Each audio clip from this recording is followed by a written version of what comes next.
আমরা মঙ্গলাচরণ যখন করি তখন বলি শঙ্করম শঙ্করাচার্যম কেশবং বাদরায়ণা সূত্রভাষ্যৌ কৃতং বন্দে ভগবন্তৌ পুনঃ পুনঃ।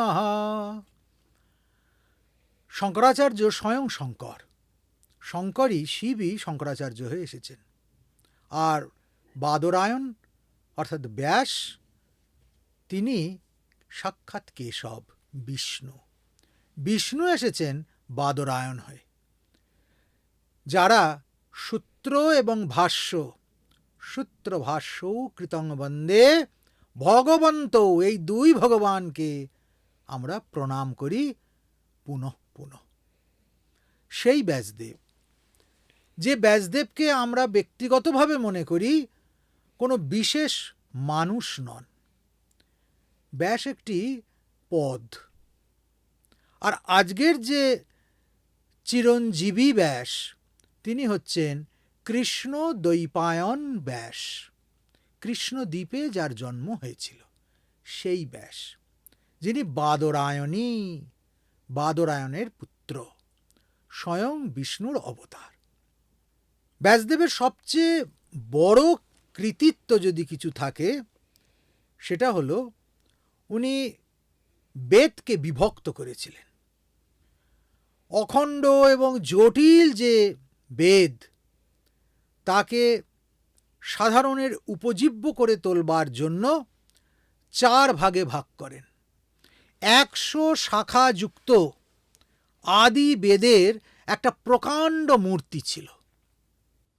এই জটিল বেদ এবং তার শাখাকে তিনি 4টি বিভাগে ভাগ করলেন: ঋক, সাম, যজু, অথর্ব। এই জটিল কাজটা তিনি করেছিলেন বলে আজও আমাদের কাছে তিনি প্রণম্য। স্বয়ং ভগবান ছাড়া এ কার্য অন্যের দ্বারা করা সম্ভব নয়। তাই বলছে কেশবম বাদরায়ণ। বশিষ্ঠের পুত্রের নাম হলো শক্ত্রী।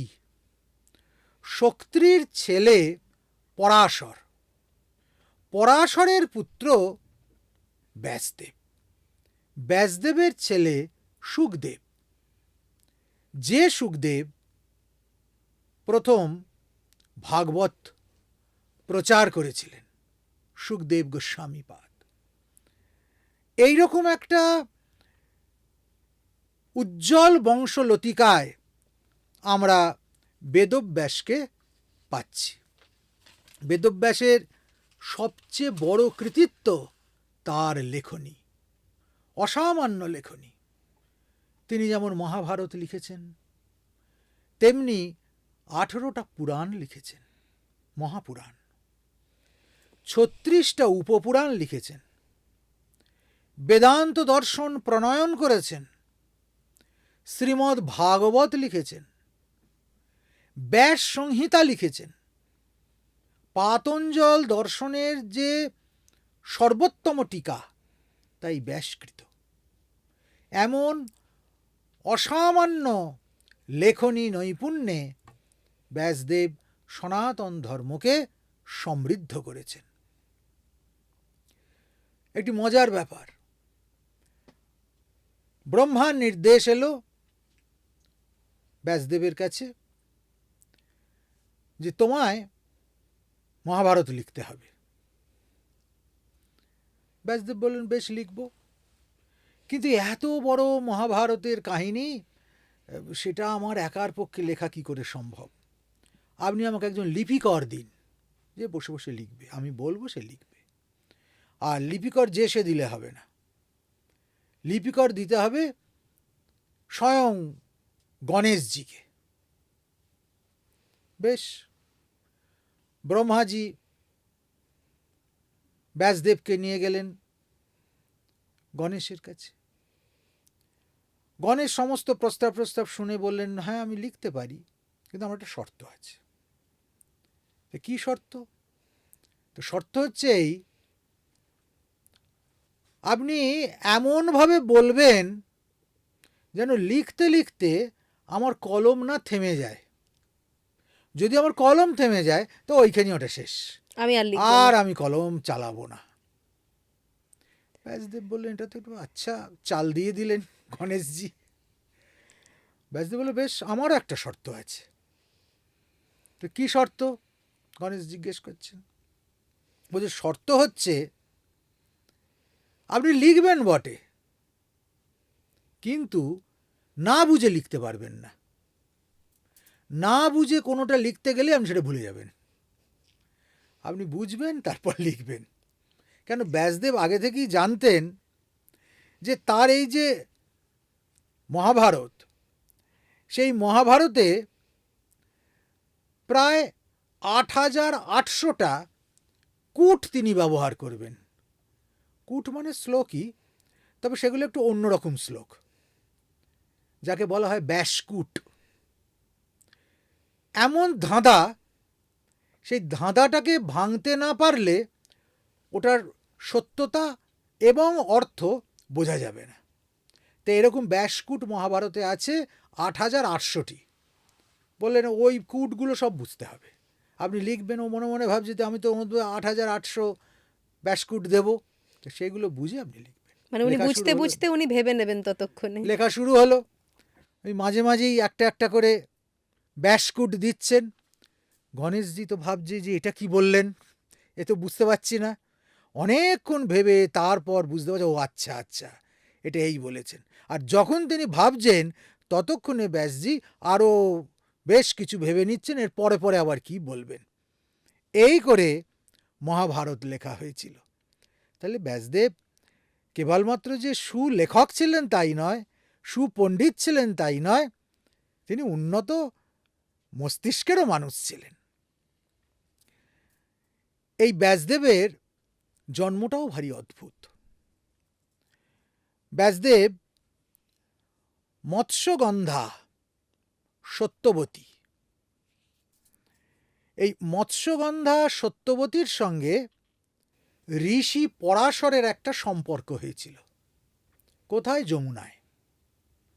সত্যবতী ধীবরদের মেয়ে, জেলেদের মেয়ে, কাজ ছিল নৌকা এপার ওপার করা। একদিন পরাশর তার নৌকায় চড়লেন। নৌকায় চড়ে দেখছেন মাছের গন্ধ। ধীবরদের নৌকা, তাদের মেয়েরা নৌকো পারাপার করে, মাছের গন্ধ হতে পারে। পরে বুঝলেন না, ব্যাপারটা ঠিক তা নয়। ওই যে নৌকা পারাপার করছে, ওই সুন্দরীর গা দিয়ে এই মাছের আঁশটে গন্ধ বেরোচ্ছে। তো যে কোনো কারণেই হোক পরাশর সত্যবতীর প্রতি আকৃষ্ট হয়ে পড়লেন এবং কামাতুর হলেন। ওই মাঝ যমুনাতেই তিনি সত্যবতীর সঙ্গ প্রার্থনা করলেন। সত্যবতী বলছে এটা কখনো হতে পারে? আমি কুমারী মেয়ে, এটা মাঝ যমুনা, পাবলিক ভেহিকলস, এইখানে এই সমস্ত কাণ্ড হলে ইজ্জত চলে যাবে। পরাশর বললেন যে কোনো ভয় নেই, আমি কুজ্ঝটিকা নিয়ে আসছি। কুজ্ঝটিকা মানে এমন মেঘ, সেটা দিয়ে যদি আবৃত করে দেওয়া হয় তার কারোর পক্ষে কিছু দেখা সম্ভব নয়। সেই অকাল কুজ্ঝটিকার অবতরণ করলেন পরাশর মুনি। আর সেই অকাল কুজ্ঝটিকার আবরণের মধ্যে মাঝ যমুনায় নৌকার উপরে পরাশর এবং সত্যবতী মিলিত হলেন। তৎক্ষণাৎ পরাশর তাকে একটি উপহার দিয়েছিলেন, সেটা হচ্ছে ওই মৎস্যগন্ধা সত্যবতী পদ্মগন্ধা সত্যবতী হয়ে গেল ঋষির তপপ্রভাবে। এটার সঙ্গে ডিওড্রেন্টের কোনো সম্পর্ক আছে কিনা আমার জানা নেই। হ্যাঁ, মানে আমিও সেটা ভাবছিলাম শুনে, মানে কি করে চেঞ্জ হয়ে গেল সবটা। ঋষির কৃপা, এটাই অতুল ঐশ্বর্য আমাদের সনাতনের। ঋষিরা কত রসিক ছিলেন, তারা জগৎ জীবনকে কি দৃষ্টিতে দেখেছেন। তা যাই হোক, এই সত্যবতী হচ্ছেন ব্যাস জননী, এরই গর্ভে ব্যাসদেবের জন্ম হয়। সত্যবতীর সঙ্গে পরবর্তীকালে বিবাহ হল শান্তনুর। শান্তনুর বিবাহ হবার পর আরও যে 3 ছেলে, তাদের জন্ম হয়। চিত্রাঙ্গদ, বিচিত্রবীর্য এবং ব্যাস। ব্যাসের ঔরসে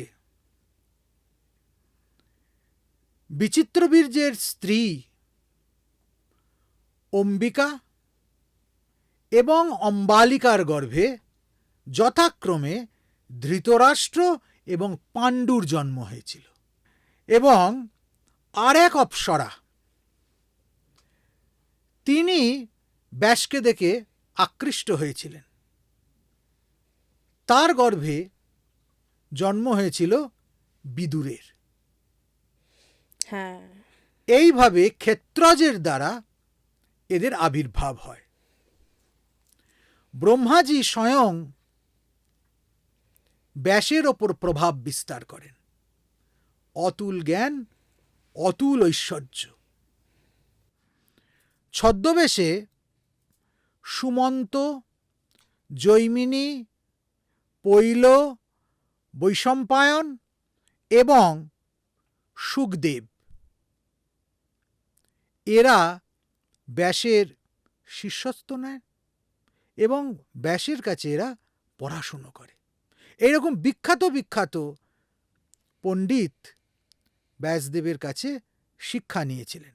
কিন্তু তিনি চিরঞ্জীবী কেন হলেন? লোমহর্ষণকেও পড়ান। আর ব্যাস চিরঞ্জীবী কেন হলেন? ব্যাস যখন লিখতে লিখতে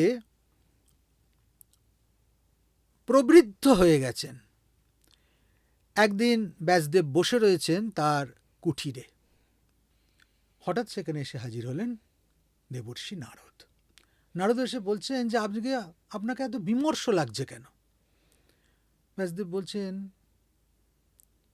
দেবর্ষি, আমি সারা জীবনে কত কিছু করলাম, বেদের মতো একটা জটিল বিষয়কে বিভক্ত করলাম, পুরাণ উপপুরাণ সমস্ত লিখলাম, এত কীর্তি সঞ্চিত করলাম, কিন্তু আমার মনে শান্তি নেই, আমি শান্তি পাচ্ছি না কেন?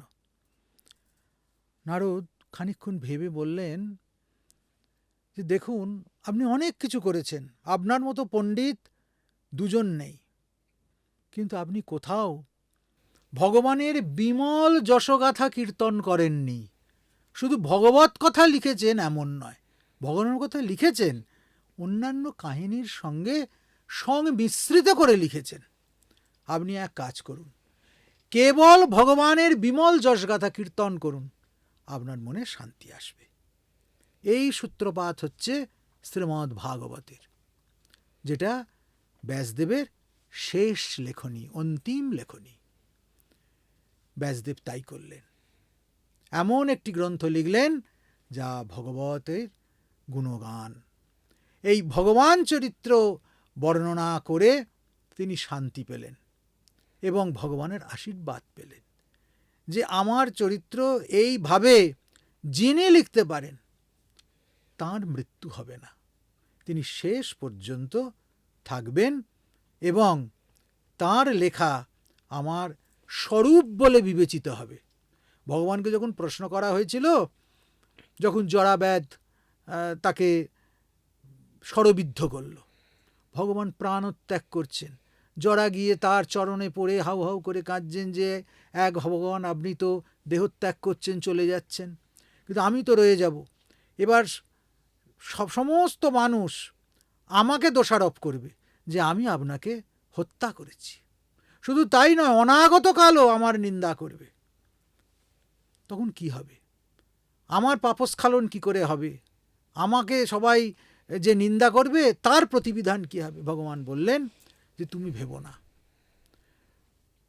আমি চলে গেলেই কলি প্রবেশ করবে, দাপরের অন্ত হয়ে যাবে, কিন্তু আমার সমস্ত গুণ আমি শ্রীমদ্ ভাগবতে নিক্ষেপ করে দিয়ে যাচ্ছি। মানুষ ভাগবতকে আশ্রয় করলে আমাকে পাবে। সেই ভাগবত পড়ে এই ভগবৎ সঙ্গ হবে, যার উৎসরূপে তুমি চিরকাল মানুষের কাছে তার স্মৃতির মনের মণিকোঠায় থেকে যাবে। তা এই সমস্ত কারণে ভগবানের প্রতিভু নির্মাণ করে দিয়েছিলেন ব্যাসজি। সেই প্রতিভু হচ্ছে শ্রীমদ্ ভাগবত। তা যিনি এই কাজ করতে পারেন তিনি হারিয়ে যান না। এই জন্য ব্যাসজি চিরজীবী হয়ে রইলেন। তিনি আজও রয়ে গেছেন। আজও রয়েছেন, এবং আজও যেখানে ভগবৎ গুণ কীর্তন হয় সেখানে তার আবির্ভাব হয় এবং সকলকে ভগবৎ ধামে যাবার তিনি সাহায্য করেন, পথ সেই দেখান। পথ দেখান। সেই জন্যই তার চিরজীবিত্ব।